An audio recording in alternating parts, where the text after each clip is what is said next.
We'll guide you through how to hide blue tick marks in WhatsApp. If you find this useful, then consider subscribing and liking the video. You can follow this guide on an iPhone or an Android, it doesn't matter. So here we are on WhatsApp, and for whatever reason you want to go and hide the blue tick marks.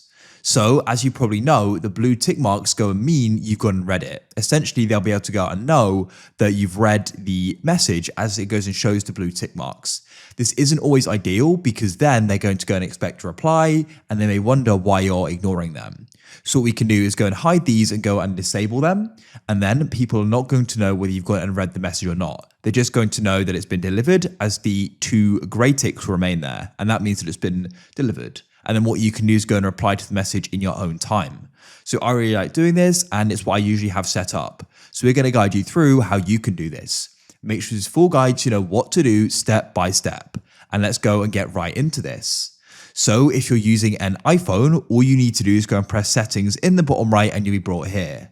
However, if you're on an Android, on the chats page, you go to the top right, press the three dots, and then you can go down the list of options and you go and find the option for settings, and then you'll be brought to the settings as well. Now from here, what you need to do is go down and you need to go and find the option for privacy, as you can see just here. Now there's going to be lots of other options. For example, at the top here, what I also like to do is go and change who can see my last seen and online, because otherwise people can go and see when you're online and when you were last active as well, and they may go and expect a reply. So I just go and set it to nobody, and then same as last seen, as that's then nobody. But to go back to focusing on the blue tick marks and read receipts, you need to go and scroll down on this page. And you should find the option for read receipts. It does say if you turn off read receipts, you won't be able to go and see read receipts from other people. So it's a bit of a trade-off there. If you turn this off, then you can't go and see if other people have read your messages. So you do need to consider that, but that's fine. I'm going to go and turn it off. And that's it.